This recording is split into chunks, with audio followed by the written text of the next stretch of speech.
everybody, it's Tea with Sweet Tea Time, and I am starting a new series that I know that you are going to be very excited about. We are going to delve in and really attack and give lots of strategy to not quitting. This is called Don't Quit. Okay, so I have to start with a story from my life. Okay, and I'm going to encourage you as you enjoy this series and learn hopefully from this series that you share some of your don't quit moments, because that kind of stuff really encourages other people. It's good to share how you hit an obstacle in life and you were able to defeat that big giant and make it past the obstacle. So about 11 years ago, I had just started a new business. I had just had a baby, and I was going through a number of different things. It was a very difficult stretch of time, but I was very frenzied. I was spread very, very thin. I was very stressed. And one morning I'm just scrambling. I'm running around, trying to get to work, trying to get all my kids ready. And my daughter, my second born, she was 11 at the time. She was eerily quiet. She was taking a bath, and normally when she takes a bath, there's lots of splashing and fun and giggling and noise, but not this time. So again, I'm running around, trying to get the baby together, trying to get stuff in the car, and I just walk past the bathroom and I realize she's too quiet. So I walk in the bathroom, and as a mom, you just have an intuition. You just know when something's not quite right. And it was very not right. And so I just kind of survey the bathroom and just kind of look around, because the curtain was closed. You have the shower curtains, and the curtain was closed. And I pull back the curtain, and before I pull back the curtain, I'm noticing there's water on the floor, like not little splashes, but a good amount of water on the floor. And the bathtub water was very still, like there was no movement in the tub. So I thought, okay, well maybe she just nodded off and fell asleep. You had the water running, it was warm or whatever.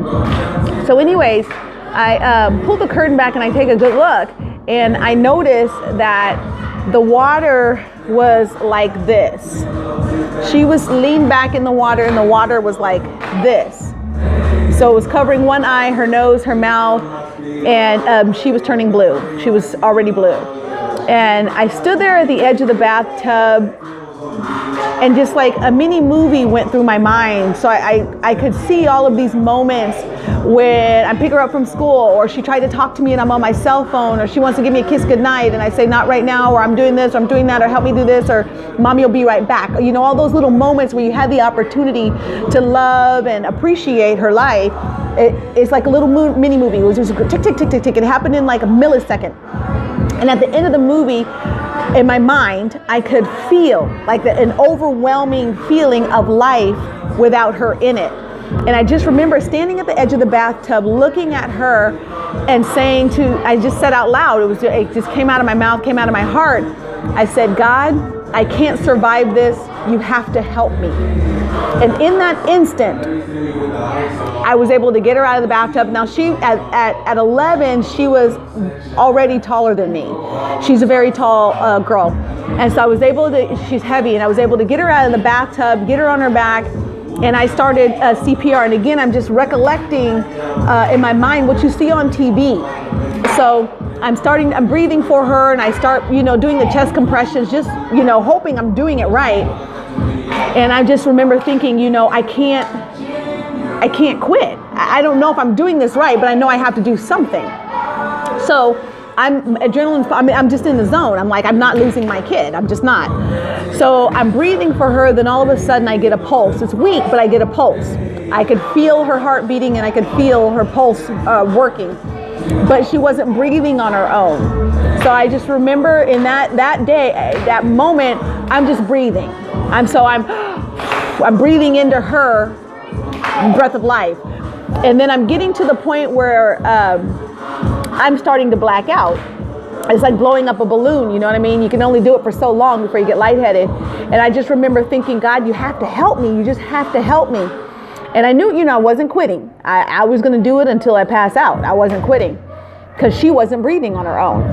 And I just, and in a moment, I don't know how, I think maybe my oldest daughter may have called him.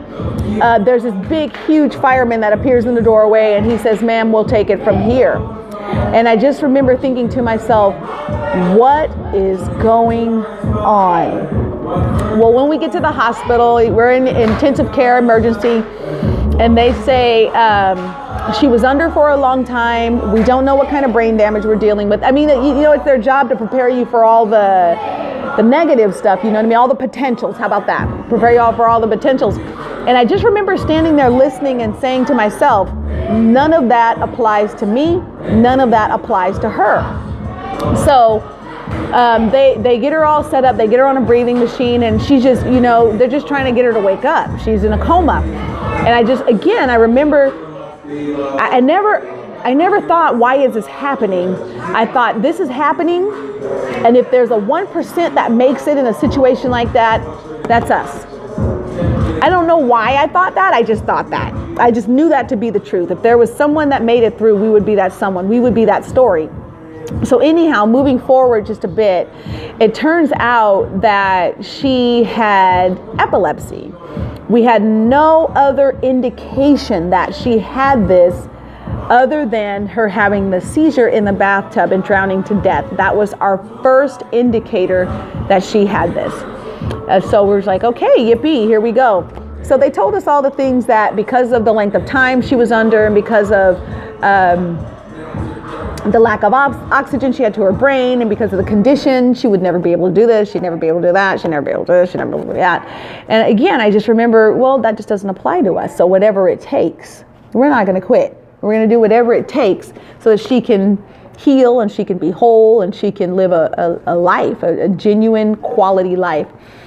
So I'm sharing this story with you because quit is not an option, and it comes to everybody, and difficult situations come to everybody. But if you can remember that quit comes, but you don't have to accept it. You don't have to receive it. I was talking to a friend of mine today, and she was just saying, I'm tired. I've been battling this battle for quite some time. Like my daughter, she still has the battle with epilepsy, and she has days where she's just like, I'm tired. And I said, well, sweetheart, when you feel like that, that's when you know you need to lean on the people in your life who love you, who are there for you. And it's okay to lean, but it's not okay to lay down. It's okay to take a pause, but it's not okay to stop. Never, never, never quit. And when you feel like you've had enough, that's when you know you need to get around other people. You need to start serving other people. You need to start giving. You need to start expressing your gratitude for what you do have. And these are just techniques that have worked for me. That's just one story of trauma in my life. I have several stories like that, and I'll be sharing more with you just so that you can see, hopefully, that bad stuff happens to good people every day, but it doesn't, it's meant to do two things. It'll either make you or break you. But if it makes you, it's because you decided that. If it breaks you, it's because you decided that. So again, when you find yourself in that moment where you're feeling like quit is an option, get grateful. Start serving somebody. Start giving to somebody. Go volunteer somewhere. Go use your gifts and your talent and your time to do something that's totally outside of you and your normal realm of influence and everyday activity. Because if you keep focusing on self and how difficult things are, it's going to inspire quit. And once you quit, man, it's so hard to get back started again. Don't you see them? Don't you see people in your life or throughout your journeys in life where they've given up on life, and you can tell they've given up on life? They don't look the same. They don't talk the same. They don't act the same. It's just a negative vibe when you get around them, You don't want to be that person. In fact, you want to be the encourager that pulls that person out of their quit pit. Yeah, there is a quit pit. And once you get in it, it will take you down. Don't want to be there. So again, I'm doing this as a series, but I'm starting today. My wisdom, my advice, my experience, what I've learned, what I've grown in is when quit comes, and it does come. It comes in experiences, and sometimes it comes in experiences with the people that are closest to you. But when it comes, you have a decision to make. Number one, is this going to make me or is this going to break me? And if you decide that this thing is going to make you stronger because you're going to fight to win, then you just get yourself around good people. If they're not talking to you the way I'm talking to you right now, they're not the right people to get you out of your quit pit. You got to get around people that say, come on, baby, we're going to do this. We're going to do this. And that could mean that, okay, I'm a fighter. And when I'm in a battle, I like to be in there and be mixing it up. But sometimes I have to take a step back. I have to take a day and just kind of, okay, I'm not doing anything. I'm shutting my brain off for a minute. And then I'm going to come back and reassess this thing once I can get myself refreshed. That's not quitting. That's strategy. That's strategy.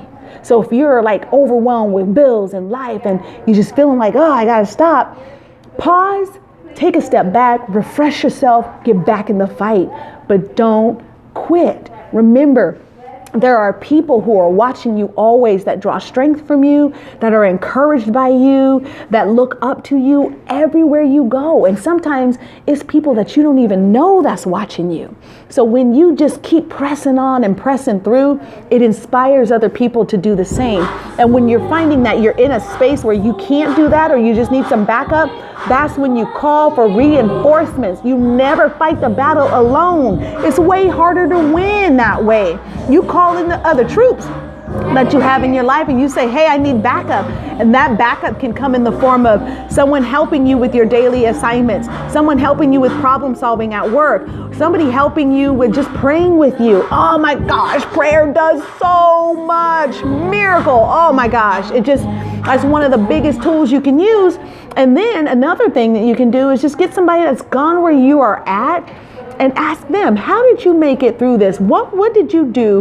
What is your strategy? Learn from the people that have gone before you. So, okay, my wisdom, my encouragement, my message for you today is don't quit.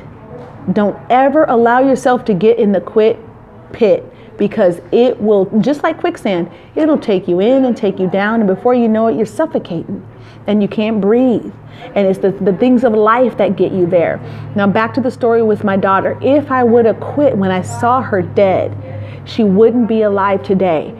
If I would have quit when they told me all the things that she could never do, she's doing all those things and then some. They said she may not be able to walk. She may not be able to talk. She may not be able to think. My baby she's in her third year at the university. She went straight out of high school into the university. They said she would have all kinds of brain issues. And no, she don't. She's the exception to the rule, but that's because we didn't quit. And now she's an example for other young people that battle with this condition, because we didn't quit. And there's a lot of things that have happened in her life, not always positive things as a result of this condition, but she doesn't quit and I don't quit, and together we don't quit, and it works. So again, I'm encouraging you today. I know that life happens. It just does. And sometimes it really stinks and it's really unfair. But if you don't let it break you, it'll make you. And if you don't quit, you win. If you don't quit, you win. So don't quit. Come on. I need comments. I need hey T. I need questions. Anything that I can coach you through, help you with, encourage you with. I want to do that. And I want you to be able to do that for other people. Again, this is a series. We're just getting started. I want your stories because they inspire other people. My message today, I'm saying it one more time. Don't you quit. I'm going to see you next week.